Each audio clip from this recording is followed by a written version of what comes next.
والله يدعو إلى دار السلام ويهدي من يشاء إلى صراط مستقيم.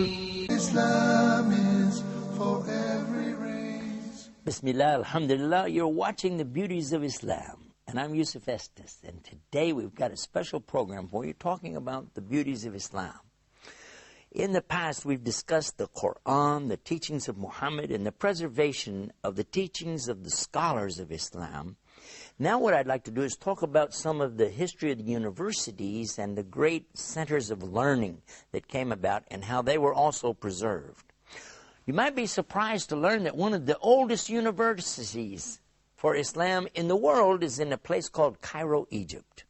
It was founded more than 1,000 years ago during the Fatimid time, and in that very university was the first ever to have a woman as the rector. She was the dean of the whole entire university, a woman, teacher, scholar of Islam. Amazing?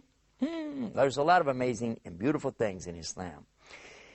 This university is even open today. And if anybody would like to go to that university, they can put their children in there from first grade, primary school, and take them all the way through high school, and they will memorize the entire Quran and learn so many of the hadiths and have the Arabic language. Then they can continue their studies and go on to learn more and learn about the Quran. How does it come, and how are the verses in context, and how do we understand these things? Along with the hadiths and teachings of Muhammad. Something called fiqh is also explained and taught there in that school, in that university. And fiqh is something like maybe in English, schools of jurisprudence. When I visited Al-Azhar, I was shown a place where they used to have all 4 schools represented outside. It was really cool. They would sit outside, and they had their places where they would sit, and their teachers would teach them. And they were all within just a hand reach of each other. If they would like to go over and share any information back and forth, it was very easy for them to do so. Of course, now with air conditioning, you wouldn't want to sit out inside and do that anymore. But back then, you see, that was really something. This teaching is continued on along with the teaching of what's called the Sirah, or the biography of the Prophet Muhammad, peace and blessings be upon him.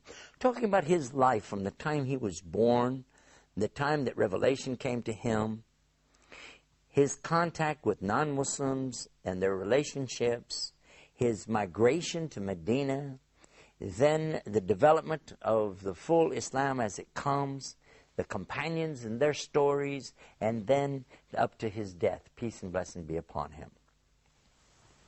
This is all called Sirah, or the biography of the Prophet, peace be upon him. There are other things like, for instance, how to pronounce the words from the Quran called tajweed. Carefully being able to say it exactly as Prophet Muhammad, peace be upon him, said it, and as he approved of the pronunciations of his various companions. There are some different pronunciations that he permitted on certain words, and even this is known and taught at this great university called Al-Azhar. I had the good fortune to also visit another university while I was visiting in Maghreb, or Morocco, and while I was there, they took me to a place called Fes. And when I saw the way that they had preserved this whole community, the whole setting there was as though I was on a movie set. When I went in through the walls and saw how they had everything there, they even still had camels and donkeys and people selling in the streets, the little awnings that come out, and the people even dressed in their traditional dress. It was an amazing sight, and I was very taken with that. Then I got to go to the university that they have there, and this university is even older than Al-Azhar. And the books, the library that they have there, so fantastic to realize that they have been memorizing and teaching and memorizing and passing this on for so many generations. It was so amazing and beautiful. And all I could think about was, I wish I had more time. I would love to enroll and go to this university. It would just be great. I did have a chance to visit with the scholars and teachers there. I found them to be very knowledgeable, impressive, humble, and lovely in their way of delivering and talking, you know. There are other places that you can find that they've been teaching Islam consistently and steadily in Mauritania, in Yemen, in Saudi Arabia, of course, Medina and Mecca, in Kuwait. An amazing place, too, is to consider the teachings that they have going on now, even now in Europe, in Turkey. Because you see, Turkey's been a part of the Islamic empire for centuries upon centuries upon centuries. Maybe since the 1400s. And they've had these centers for learning. And again, I emphasize that the teaching and the preservation has always been exactly the same. That it's, first of all, mouth to ear, so that you know what you're saying from memory. The Quran is memorized in the Arabic language, the classical Arabic language, and then the teachings of Muhammad, called hadith, are also memorized the same way. Now, you might be surprised to find that some of the characters are written differently when you write it down, but they're pronounced exactly the same. This is true if you compare, for instance, if you go to Maghreb, Morocco, and compare it to what you find in Saudi Arabia, or even in Egypt. Because, for instance, the letter called Fa has one dot over the top of it. But in Maghreb, in the Quran, they use the one dot on top to be the letter Qaf. And when they want Fa, they put the dot below it. You might say, aha, there's a discrepancy. Oh, I heard that maybe somebody said there could be different Qurans. All right. That's why we want to bring this subject up. Did you know that there's something about this that a lot of Muslims don't even know? And we're going to talk to you about it as soon as we come back from the break. So don't go away. You're going to want to hear about the different writings of the Quran. Be right back after this, inshallah. Islam is keeping up the pace. Islam is for every race. Brothers and sisters, to increase your iman. خيركم من تعلم القرآن وعلمه ورتل القرآن ترتيلا. Learning how to recite the Quran properly, learning the meaning of what we recite, concluding the ahkam from the verses which we recite, trying to implement what we learn in our daily life. We'll listen to the participants and the guests. We'll take your phone calls. We're going to recite live. We'll listen to your recitation and we'll correct it according to the rules and regulations which we'll state in each episode. Now your dream will come true.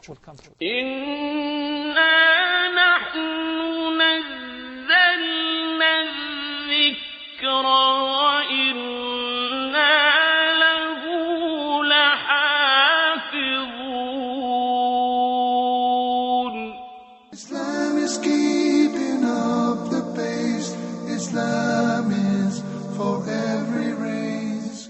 We're back and you're watching the Beauties of Islam, and we've been talking about preservation of the information of Islam. We've been talking about the universities, the institutes, schools of learning. And then just before we went to break, I decided to give you a little taste of something to keep your curiosity piqued. And that was a subject about the different writings in the Quran. And how could it be that there are different Qurans? Well, in fact, you can go to the museums where the Quran is still preserved today. And what I'm talking about here, it's preserved two ways. When I was visiting in Istanbul, in the Topkapi Museum, which is really now set up as a museum, but it used to be a part of the Caliph's compound. It was a very beautiful setup that he had. And now they have such things on display as the swords that were used by the companions and different clothing and articles and headgear and so on. It's all preserved there. One of the things they have is the text of the Quran, written out by hand, of course. It's long before printing presses. And you look at it and you'll say, wait a minute, that's not Arabic. I know Arabic. It doesn't look like Arabic. What is this? Well, they have the same thing exactly if you go to the museum, which is located in Tashkent, Uzbekistan. This is the home of the great imams, such as Imam Bukhari, Imam Muslim, Imam Tirmidhi, and many more. Now, in that place, you will find the Quran written there and on exhibition. But you're going to say the same thing. This doesn't look like Arabic. And if you go to England, to the museum there, you're going to see again, this doesn't look like Arabic. The reason is because at the time of the revelation of the Quran, none of the Arabs used any tashkil marks, and it was assumed that if you could read and write in Arabic, you knew how the structure of the sentences and words were, that you would be able to pronounce it. You see, there are no vowels in Arabic. This is also true of the Hebrew language of the Bible. There are no vowels. These were added much later, what's called vowel markings. And then you substitute different consonants to represent vowels. Kind of like in English, the word try, T-R-Y, the vowel is the consonant Y. And so in the same way in Arabic, you would find the ya sound used to pronounce the sound of A, like the word bait has that ya used to represent the vowel. But for those who are not familiar with the structure of language, they wouldn't be able to do that. They might pronounce it wrong. And this is not acceptable for Quran. It might be for Hadith and teachings of, just Arabic itself and talking about stories, but when we're going to talk about the Quran, it has to be exact. So how can we do that? How we preserve it? Well, what they did, they used marks. They put these dots so that if you saw a round circle, you could quickly tell the difference without knowing the size of the circle, how it compares to another circle with a bigger tail on it, and so on. They would just put one dot above, which was the sound of fa, like in fan, or two dots for the sound of cough, like in QU, we use in English. We don't have it in Arabic, in English. But each one of these, like a dot below the line, would be a ba, like in bait. A dot above would be noon, the sound of N. And then two dots, ta. All of this was added. It was not in the Quran in the time of the companions because they didn't have it in the language yet. It wasn't there. It came in the next generation. So in the 7th century is about the time that the Muslims began to add what's called the tashkil, the harakat, to these letters. Now, it was after that that the Jewish Maseratis began to add their tashkil to their text, and that's why it's called the Maserati text. Prior to that time, they also had none of these markings. Another thing that they did was to put something over and below the letters so you knew to pronounce it with the sound of A and E and U. Otherwise, again, I'll repeat to you, there are no vowels in the Arabic language.